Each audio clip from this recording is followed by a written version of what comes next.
Hi there, I'm Anthony Penicasio, the level designer responsible for the mission in Watch Dogs 2 entitled Man vs. Machine.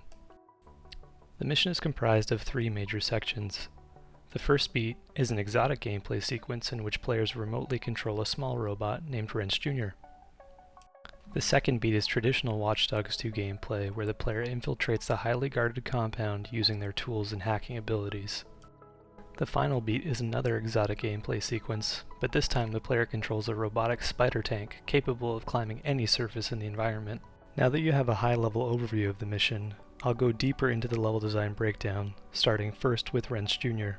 The player's goal here is to move Wrench Jr. through an automated repair facility. By hacking various parts of the conveyor belt system here, the player can progress past various blockers in their way. Since the Wrench Jr. robot and most of the hackable ingredients in this section are foreign to the player up until this mission, I aim to tutorialize all of these concepts as the player progressed. The puzzles here start out fairly simple and gradually become more layered and complex. The first puzzle is a room with two moving parts, but by the third and final room, the player simultaneously manipulates numerous moving pieces of the conveyor belt system. After many different layouts and design approaches, I ended up using modular design principles to prototype and build the conveyor system and all of its moving parts. I think it helped a lot in getting the approval from artists and producers, as this section was at risk of being cut as we moved towards the end of our alpha milestone. In the next section, the player is tasked with infiltrating a high security complex.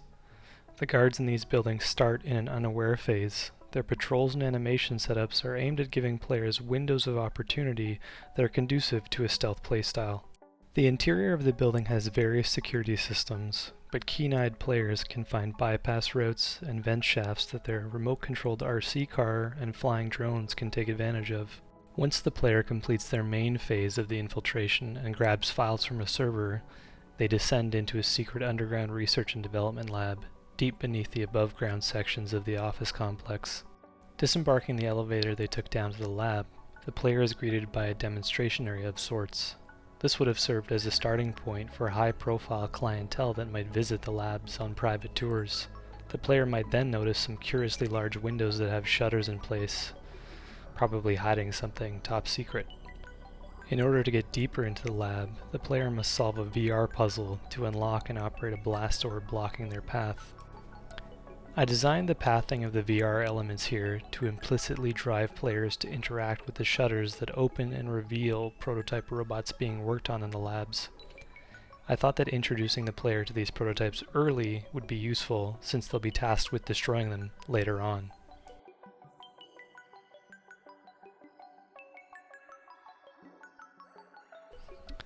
Finishing the VR puzzle allows the player to operate the blast door that was previously blocking them. Past this door, we took a moment to reward the player with the dramatic reveal of the spider drone. They get to control this in the next gameplay section.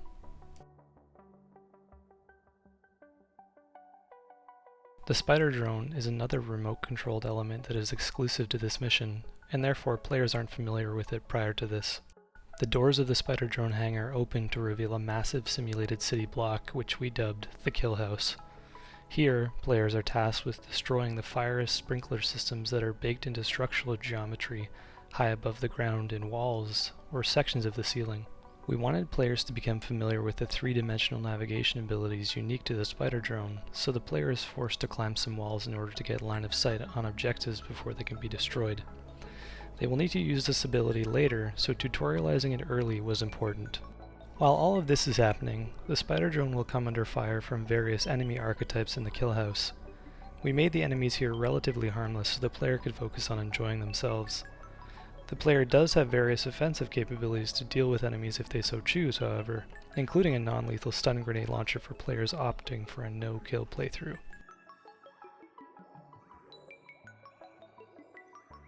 After destroying the sprinkler systems in the kill house, a set of doors is opened, which allows the spider drone to access the rooms that house the prototype robots. Players saw these robots earlier when they had to solve the VR puzzle to get to the spider drone. Once the player succeeds in destroying all three of the prototype robots, the player is then prepped and ready for their final objective. The player now needs to finish the job by reaching and destroying the lab's backup server farm. The problem is that it's 3 floors above them. To reach it, the player will navigate a set of cargo elevators that connects the kill house to the server farm. This is another moment where we wanted players to use the unique abilities of the spider drone, so they'll climb the walls in and out of the cargo elevator shafts as they ascend to the server farm. Upon reaching the server farm, players will discover that there are no enemies. The walls are lined with tons of explosive power supply boxes for them to destroy, however. In terms of pacing, this beat provides some catharsis as the player simply gets to let loose before saying goodbye to the spider drone. Here we can see that the spider drone is engulfed in the ensuing explosion as the mission comes to a close. And this concludes my level design breakdown for Man vs. Machine. I really appreciate you taking the time to watch this video, and I do hope that you found it interesting. If you have any questions or simply want to get in touch, you can always find me on my website, www.penacasio.com, or on Twitter, @Penacasio. Thanks again, and take care.